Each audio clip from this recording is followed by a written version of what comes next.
Bom, pessoal, então vamos começar nosso último módulo aqui dentro desse curso introdutório de matemática financeira, que são as amortizações de capital, sistemas de amortização de capital. Isso se refere principalmente a dívidas, né, no caso financiamentos, ou até mesmo para alguns tipos de investimento, no caso a inversão do fluxo de caixa, né? Nós estamos calculando não para pagar uma dívida, mas sim para acumular o capital. Bom, no Brasil, basicamente são utilizados esses dois modelos aqui que estão colocados no slide. Chamado sistema Price, né, modelo Price, que é considerado uma série de pagamentos uniformes, ou seja, todas as parcelas, né, têm o mesmo valor. E o modelo SAC, sistemas de amortizações constantes, que é uma série não uniforme, cada valor de parcela é diferente. Nós vamos ver que ela é decrescente, né, são valores uns diferentes dos outros, decaindo, diminuindo ao longo do tempo. Bom, existem outras formas também, outros tipos de sistemas que são utilizados pelo mundo afora aí. Mesmo no Brasil, até coloquei aqui embaixo uma observação, o sistema misto também é possível, tá? Ele mistura parte saque, parte price, dentro de diferentes períodos do mesmo financiamento, mas como eu disse, o que a gente vai trabalhar são mais esses, são os utilizados, né, que vocês certamente conhecem aí no Brasil. Bom, vamos começar pelo sistema chamado de price. É um modelo que foi inventado na França, ele surgiu na França. A principal característica dele é que as parcelas são todas iguais, de mesmo valor e sucessivas, ou seja, uma parcela seguida da outra, sem saltos, né, no caixa, você não tem buracos no caixa. Se o sistema de pagamento é mensal, todo mês tem que ter o pagamento. Tá bem? Podem ou não ter correção monetária. Para planos longos, que passam de 10 anos, como os financiamentos imobiliários, certamente ele vai ter uma correção inflacionária ao longo do tempo.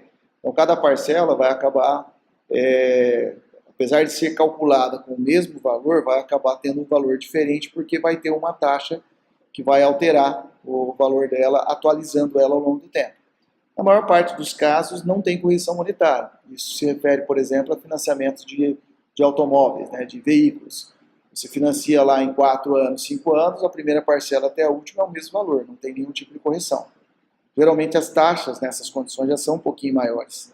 Então ela já acaba meio que contemplando essa correção monetária, né, antecipadamente. Elas podem ser antecipadas, né, a price antecipada é aquela que você financia um bem e a primeira parcela do financiamento você já paga na hora que você assina o contrato. Isso acontece, por exemplo, em lojas, magazines para eletrodomésticos. Né? Você vai comprar uma geladeira, se for 10 parcelas de R$100, a primeira parcela você já paga na hora que você efetua a compra. Então já é no ato. Pode ser postecipada, que é a situação mais comum, que você financia agora e começa a pagar a primeira parcela um período depois. Então, por exemplo, você financia agora, sei lá, na data corrente e começa a pagar um mês depois. Ou pode ainda ser diferida, que é uma espécie de uma postecipação um pouquinho mais extensa. Você, na verdade, o pessoal considera isso como uma carência inicial, né? Você financia agora para começar a pagar daqui 6 meses, por exemplo, daqui 1 ano. Esse tipo de diferimento ele é bastante comum em financiamentos do setor agrícola. Como normalmente o valor financiado está atrelado a uma cultura agrícola, e as culturas geralmente demoram 6 meses, 1 ano, claro, depende do tipo de cultura, mas, enfim, demoram um tempo para efetivarem o retorno, então você tem essa carência inicial para começar, né, a obter os rendimentos da sua cultura e assim conseguir pagar o financiamento.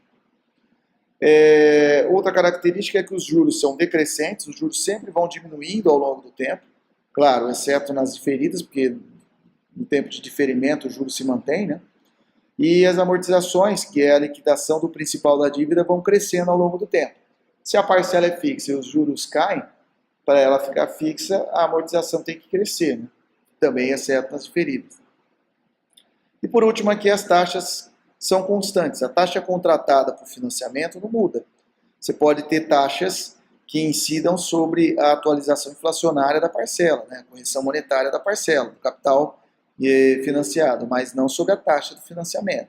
Se a taxa contratada foi de 7% e o teu financiamento tem 20 anos, vai ser o cálculo de 7% ao longo dos 20 anos. Não vai ter uma correção dessa taxa. Tudo bem?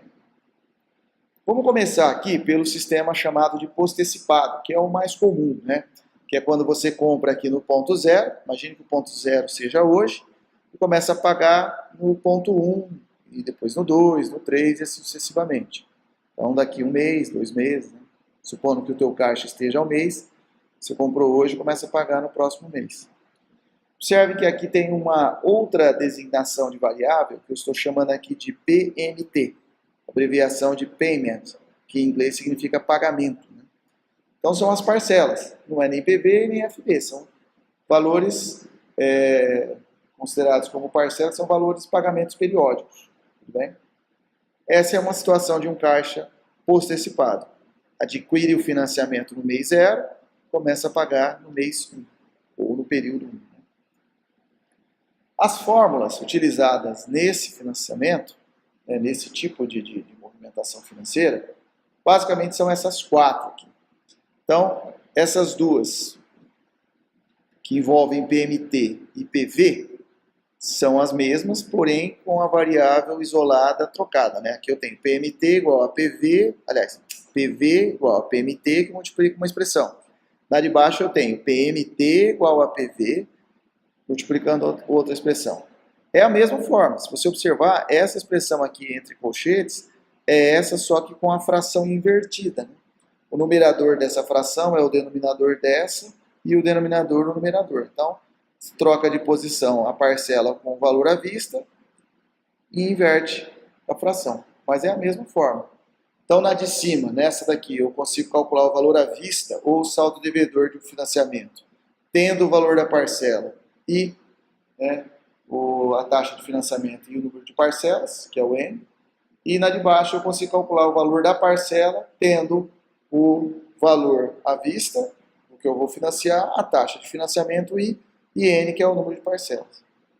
Já essas duas outras fórmulas à direita aqui da tela, do slide, envolve o valor da parcela e o FV. Então, nesse contexto, eu não estou calculando parcelas de um financiamento, e sim o valor que eu estou periodicamente poupando, né, guardando, acumulando, e qual é o montante gerado. Então, nessa primeira fórmula, eu tenho o montante acumulado vai ser o valor da parcela poupada, multiplica pela 1 mais a taxa desse investimento, elevado ao número de depósitos, o número de parcelas que eu depositei, aí eu calculo o montante atualizado. E na de baixo, que também é a mesma, né, no caso aqui, você tem o valor da parcela necessária para acumular esse montante, tendo a taxa da aplicação e o número de parcelas que serão guardadas, que serão acumuladas. Bom, vamos ver um caso de cada uma, do uso dessas formas, vai ficar mais fácil para a gente entender.